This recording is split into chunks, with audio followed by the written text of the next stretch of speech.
को मेरा नमस्कार और किसान भाइयों को मेरा प्रणाम। Honourable governor of Telangana Shri Jishnu Dev Varma जी,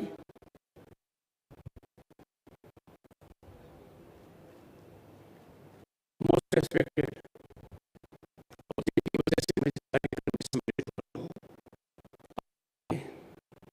श्री, आपकी प्रेरणा से मैं यहाँ आ पाया। यह सुखद अनुभव मुझे प्राप्त हो पाया। आकर जो देखा वो देखने पर ही विश्वास होता है कि मेढक के गांव में इस प्रकार का आयोजन हो रहा है, इस प्रकार का केंद्र है। मैं आपका आभारी हूं। Shrimati Konda Surekha, honourable endowments government of Telangana,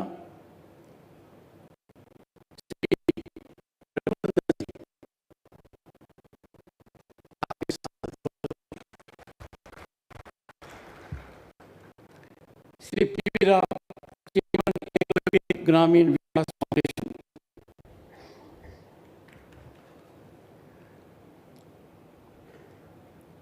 सबसे पहले तो मैं बधाई दूंगा धनलक्ष्मी को और नरेंद्र रेड्डी को। दोनों की बातें सुनकर मैं दंग रह गया। उन दोनों को परिवार सहित मैं दिल्ली आमंत्रित करता हूं भारत की पार्लियामेंट देखने के लिए और उपराष्ट्रपति के मेहमान होने के लिए। मेरा कार्यालय इनसे संपर्क में होगा और आज ही इनको संपर्क सूत्र मिल जाएगा।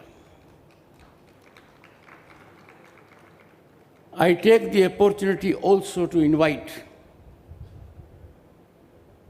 a group of villagers from this village to be my guest at Indian Parliament, the new building. They will be my guest and I'll interact with them. दोनों संस्थाएं जिनके बारे में आप देखिए, एकलव्य ग्रामीण विकास फाउंडेशन और कृषि विज्ञान केंद्र, ज़्यादा पुरानी नहीं है, 1 दशक भी नहीं हुआ है। पर जो मैंने देखा और जो उत्साह मैंने देखा, मुझे एक बात समझ में आ गई कि कृषि विज्ञान केंद्र यदि अगर सक्रिय होता है तो जमीनी हालात बदलते हैं। And therefore, I greet on this special day 3 former prime ministers. सबसे पहले लाल बहादुर शास्त्री, आज से 60 साल पहले उन्होंने नारा दिया, जय जवान जय किसान। कितनी सार्थक बात कही। और हमारा परम कर्तव्य है कि हम दोनों को सुखी रखें, दोनों का आदर करें, दोनों को समस्याओं से घिरा नहीं रहने दें। किसान हो चाहे जवान हो, उनकी समस्याओं का निराकरण त्वरित गति से होना चाहिए। क्यों? क्योंकि वो भारतवर्ष की आत्मा है और कुछ लोग मेरे सामने बैठे। उसके बाद शताब्दी में बदलाव आया और एक नए प्रधानमंत्री देश में बने, भारत रत्न अटल बिहारी वाजपेयी जी। आज ही मैं उनको श्रद्धांजलि और नमन देकर आ रहा हूं। पूरे देश में आज उनकी बात हो रही है, उनकी जन्म शताब्दी है। उन्होंने एक बात ऐड कर दी, जय जवान जय किसान जय विज्ञान। और काफी बदलाव आया। और वर्तमान में जो प्रधानमंत्री हैं, आजादी के बाद और 6 दशक के पश्चात जिनको दूसरी बार कीर्तिमान मिला है, लगातार तीसरी बार भारत का प्रधानमंत्री बनने का, श्रीमान नरेंद्र मोदी जी ने, उन्होंने एक चौथी बात ऐड की, जय जवान, जय किसान, जय विज्ञान, जय अनुसंधान। I pay my respects to these leaders with vision। और मेरी दृढ़ मान्यता है कि यदि अगर किसान का हम ध्यान नहीं देंगे, ग्रामीण व्यवस्था का ध्यान नहीं देंगे, तो जो हमने बड़ी छलांग लगाई है दुनिया में, और दुनिया भारत का लोहा मान चुका है, 1 दशक में जो प्रगति हुई है वह प्रत्याशित है, अविश्वसनीय है। कभी कल्पना नहीं की थी कि हमारी अर्थव्यवस्था इस ऊंचाई तक जाएगी कि हम उनको पीछे छोड़ देंगे जिन्होंने सदियों तक हम पर राज किया। आने वाले 2 साल में हम दुनिया की तीसरी बड़ी महाशक्ति बनने जा रहे हैं, जापान और जर्मनी को पीछे छोड़कर। विकसित भारत 2047 अब सपना नहीं है, ये लक्ष्य है। इस लक्ष्य में, इस हवन में सबसे बड़ी महत्वपूर्ण आहुति किसी की यदि है तो वो ग्रामीण व्यवस्था की और किसान की है। हमारे सामने चुनौती है कि प्रति व्यक्ति आय 8 गुना बढ़े, और तभी विकसित भारत का लक्ष्य प्राप्त होगा। लक्ष्य अवश्य प्राप्त होगा, पर हमें खास ध्यान किसान की तरफ देना पड़ेगा। 23 दिसंबर को पूरे राष्ट्र ने किसान दिवस मनाया। भारत के 5वें प्रधानमंत्री चौधरी चरण सिंह की जन्म जयंती है वो। ये दूरदर्शिता भी भारत रत्न अटल बिहारी वाजपेयी जी ने दिखाई। उन्होंने इसकी शुरुआत 2001 में किसान दिवस के रूप में की। आने वाले 2 साल में किसान दिवस की रजत जयंती है। मेरा आग्रह रहेगा सभी से, भारतीय कृषि अनुसंधान परिषद से, इसकी सैकड़ों संस्थाओं से, विश्वविद्यालयों से, 700 से ज़्यादा कृषि विज्ञान केंद्र से, कि अभी से वो अपने काम में जुट जाएं। किसान दिवस की रजत जयंती का मतलब है कि ये संस्थाएं जीवंत हों, ये संस्थाएं किसान के हित को देखें, किसान के हित को पनपाएं, और यही मेरा आग्रह रहेगा। मैंने चौधरी चरण सिंह जी को अपनी श्रद्धांजलि देते हुए ये कहा था उस दिवस पर कि मुझे उम्मीद है, आशा है कि कृषि जगत से जुड़े हुए सभी संस्थान जिनका जिक्र मैंने अभी किया है, वो सक्रियता में कोई कमी नहीं रखेंगे। जितनी सक्रियता की मुझे उम्मीद थी उतनी तो नहीं हो पाई, पर देर आए दुरुस्त आए। Let us resolve on this day that Indian Council of Agriculture Research, it's more than 150 institutes, several universities, and about 730 Krishi Vigyan Kendras will get fully involved to ensure that the silver jubilee of Kisan Divas next year turns out to be farmer centric, rural centric, making contributions in practical terms. इसके साथ मेरा ये भी आह्वान रहेगा, आज के दिन किसान के मन में बदलाव आना चाहिए। किसान और किसान परिवार को यह ध्यान देना पड़ेगा कि भारत जैसी विशाल अर्थव्यवस्था में उनकी भागीदारी कैसे बढ़े। At the moment, it is cause of concern that our farming community is not involved with the marketing of its produce. ये ठीक नहीं है।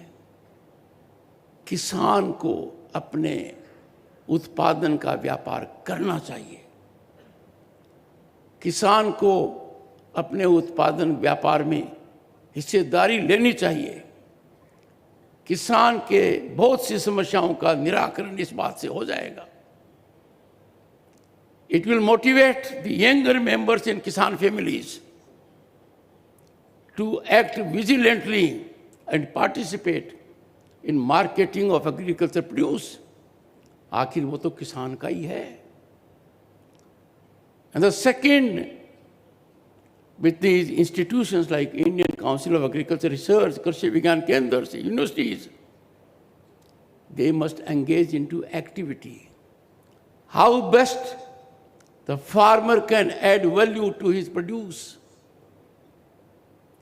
बड़े उद्योग चलते हैं किसान के उत्पादन के ऊपर, पर यह चिंतन और मंथन का विषय है कि किसान परिवार उनमें मूल्य वृद्धि क्यों नहीं कर रहा है। सरकारी नीतियां सकारात्मक बनी हैं, पर हमें जमीनी हकीकत पर बदलाव देखना है। देश की अर्थव्यवस्था में ग्रामीण विकास, किसान उत्थान से महत्वपूर्ण और कोई संकल्प नहीं हो सकता। आज के दिन मैं देख रहा हूं कि किसान कुछ बातों को लेकर चिंतित है। ये बहुत ही जरूरी है कि समाज का कोई भी वर्ग प्रजातांत्रिक व्यवस्था में यदि चिंतित होता है तो सकारात्मक रूप से, अविलंब रूप से उसका निराकरण होना चाहिए। और प्रजातंत्र में निराकरण का एक ही माध्यम है और वो है बातचीत का। I have said, friends, on number of occasions, dialogue is the only way to find solution to problems in democracy. और भारत के प्रधानमंत्री ने तो विश्व पटल पर कहा है कि दुनिया की ज्वलंत समस्याएं और जो हम कॉन्फ्लैग्रेशंस देख रहे हैं, युद्ध देख रहे हैं, अंततः उनका निपटारा बातचीत से होता है। ये गांव मेरे लिए छोटा नहीं है, ये गांव मेरे लिए मार्गदर्शक है कि इस गांव में अल्प समय में कृषि विज्ञान केंद्र ने कितना उत्साह लोगों में भर दिया है। यही काम यदि अगर 730 कृषि विज्ञान केंद्र देश में करेंगे तो निश्चित रूप से किसान की मानसिकता में बदलाव आएगा। वो कृषि व्यापार से जुड़ेगा, कृषि उत्पादन में मूल्य वृद्धि करेगा और अनुसंधान की ओर आगे जाएगा।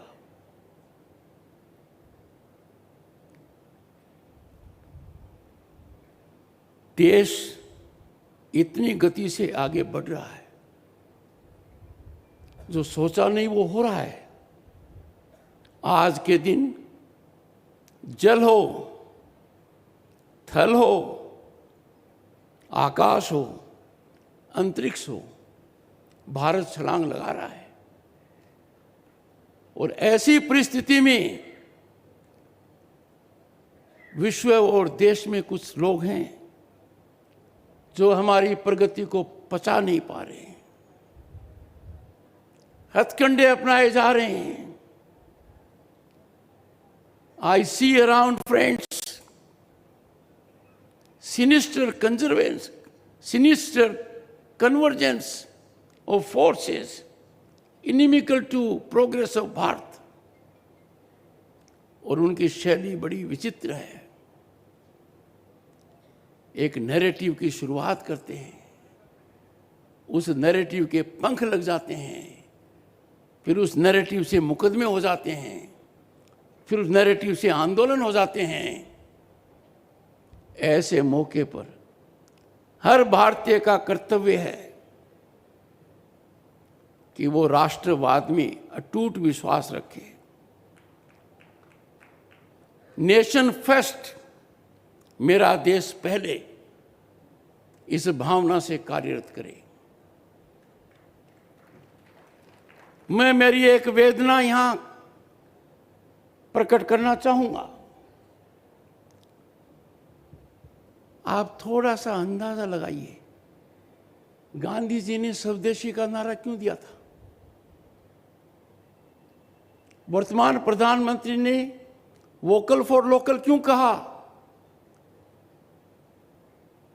आसपास भी नजर कीजिए, हम विदेशी कपड़े पहनते हैं, विदेशी मोमबत्ती, विदेशी दिए, विदेशी काइट, विदेशी कारपेट, विदेशी फर्नीचर, विदेशी इलेक्ट्रॉनिक्स। हम उन चीजों का आयात करते हैं जो हमारे देश में निर्मित होती हैं। हम स्वदेशी की भावना का अनादर कर रहे हैं। We are not believing in being vocal for local. इसके 3 दुष्परिणाम हैं। 3। पहला दुष्परिणाम, हमारे लोगों के हाथों से काम छीना जा रहा है। जब वो चीज आप आयात करते हो तो देश में बन सकती है, नुकसान हमारा है। दूसरा, प्रतिभा जिन लोगों में है छोटा कारखाना शुरू करने की, वो कुंठित हो जाती है। और तीसरा, हमारा विदेशी मुद्रा भंडार खाली होता है। जब लोकसभा में आया था 1989 में, केंद्र में मंत्री बना था, तो भारत का सोना स्विट्जरलैंड के बैंक में गिरवी रखा गया था। मैं केंद्रीय परिषद का सदस्य था। कितना भयानक, कितना भयावह हालात दिख रहे थे। आज हालात ये हैं कि हमारा विदेशी मुद्रा भंडार उस समय से करीब 700 गुना ज्यादा है। 700 गुना। पर हम उसमें छेद क्यों करें? स्वदेशी में विश्वास, बीइंग वोकल फॉर लोकल, ये हमारी राष्ट्र भावना होनी चाहिए। दूसरी जो मेरी पीड़ा है कि हम धरती पर आए हैं, धरती पर कुछ संसाधन हैं, हम उनका मापदंड, नाप तोल आर्थिक ताकत से कर रहे हैं। जल हो, पेट्रोल हो, एनर्जी हो, इसलिए हम नहीं ज्यादा खर्च कर सकते कि मैं तो अफोर्ड कर सकता हूं, मेरी तो आर्थिक ताकत है। नहीं, हमें संकल्प लेना होगा राष्ट्र को उत्थान के लिए। Optimal utilisation of national resources, petrol हो, गैस हो, अन्य कोई रिसोर्स हो, हम आवश्यकता अनुसार ही उनका उपयोग करें। क्योंकि आज के दिन ये चुनौती विश्व में एक भयानक चुनौती का रूप ले चुकी है, जिसको हम क्लाइमेट चेंज कहते हैं। हमारे शास्त्रों में तो कहा गया है कि हम कैसे अपना जीवन व्यापन करें। How we must seamlessly connect with nature, how we respect nature, how we learn to cohabit with living beings. पर चूंकि दुनिया में ही भटकाव आ गया, पर अचानक सबके मन में बड़ी भारी चिंता आ गई है, उसमें भी मदद होगी। आज आपके प्रांगण में आते ही माँ के नाम मैंने एक पेड़ लगाया। ये आह्वान भारत के प्रधानमंत्री ने किया, बल्कि ऑन अ लाइटर नोट मैंने तो मेरी माँ के नाम भी पेड़ लगाया, और वो मेरी धर्मपत्नी की सास भी है, तो मैंने 2 काम किए एक साथ।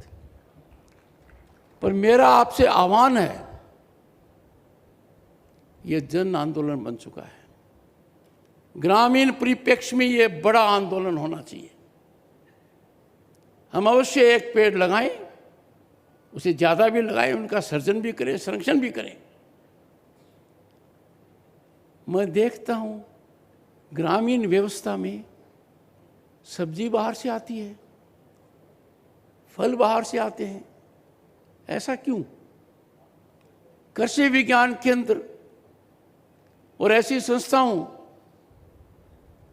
को किसान को प्रोत्साहित करना चाहिए कि village must act as a unit when it comes to consumption of agriculture produce, vegetables, fruits, milk products. किसान दूध बेच देता है, उसमें मूल्य वृद्धि नहीं करता है। थोड़ी बहुत करता है तो छाछ। कौन सी वो बाधाएं हैं आज के दिन कि गांव और गांव का समूह है कृषि विज्ञान केंद्र की सहायता से उद्योग स्थापित नहीं करे, ताकि कम से कम स्थानीय आवश्यकताओं की तो पूर्ति हो जाए। There you will find quality also. Economy में बदलाव आएगा। मुझे यहाँ आकर बड़ी प्रसन्नता हुई है, और मेरी दृढ़ मान्यता है कि जितना ध्यान हमको कृषि और कृषि विकास पर देना चाहिए, उतना हम अब तक दे नहीं पाए। कुछ बदलाव आया है Indian council of agriculture research में, पर आप देखिए क्या बजट है उनका। हजारों की संख्या में साइंटिस्ट हैं, 5000 के करीब हैं, 25,000 लोग कार्यरत हैं, 8,000 से ज्यादा का बजट है। हम अनुसंधान किसके लिए कर रहे हैं? किसके जीवन को बदलने के लिए कर रहे हैं? क्या उसके जीवन में बदलाव आ रहा है?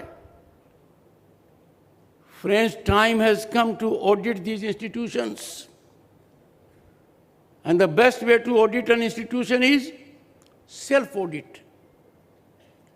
हर संस्थान को ये संकल्प लेना होगा कि we will perform and outperform. हम किसान को राहत देने वाला काम करेंगे, किसान को जागरूक करेंगे। यदि अगर इन संस्थाओं में प्रतिदिन 100 किसान के भी फुटफॉल हो जाते हैं, बड़ा भारी बदलाव आएगा। यह सकारात्मक आंदोलन का रूप लेगा। तो मेरा पुरजोर निवेदन है, शासन से भी, संस्थाओं में कार्यरत लोगों से भी, जनप्रतिनिधियों से भी, और ऐसी संस्थाओं से भी, एकलव्य ग्रामीण विकास ऐसी संस्थाओं से भी, कि वो किसान कल्याण के लिए ऐसी व्यवस्था करें कि भारत का किसान दुनिया के सर्वश्रेष्ठ किसानों में एक हो। हम किसान की मदद करते हैं। साल में 3 बार किसान को मिलता है प्रधानमंत्री किसान सम्मान निधि।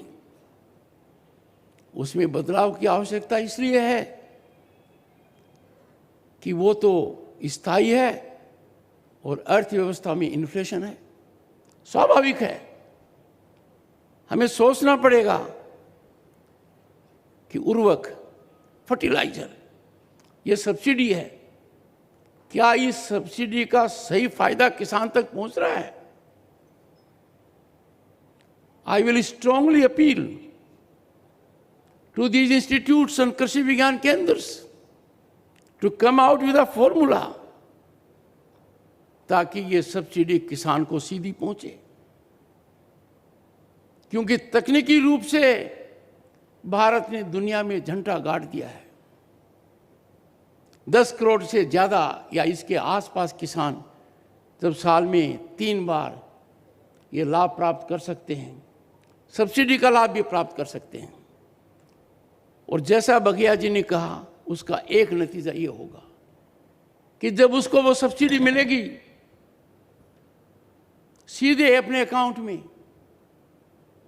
वो नेचुरल फार्मिंग और ऑर्गेनिक फार्मिंग की तरफ प्रभावित होगा, वो उत्साहित होगा।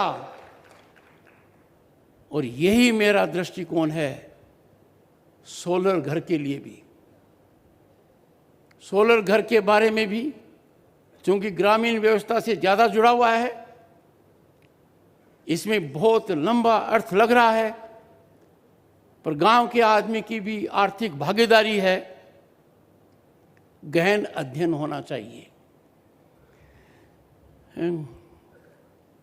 I will conclude. एक तो बघेला जी एकलव्य ग्रामीण विकास फाउंडेशन के सदस्य भी मेरे अतिथि होंगे, और चूंकि मैं इस गांव में आया हूं, तुनिकी यहाँ ग्राम पंचायत है, ग्राम पंचायत के सभी सदस्य उपराष्ट्रपति निवास में मेरे मेहमान होंगे। वो 3 दिन तक मेरे यहाँ प्रवास करेंगे और दिल्ली में वो क्या करेंगे वो मैं निश्चित करूंगा। बहुत बहुत धन्यवाद। नमस्कार।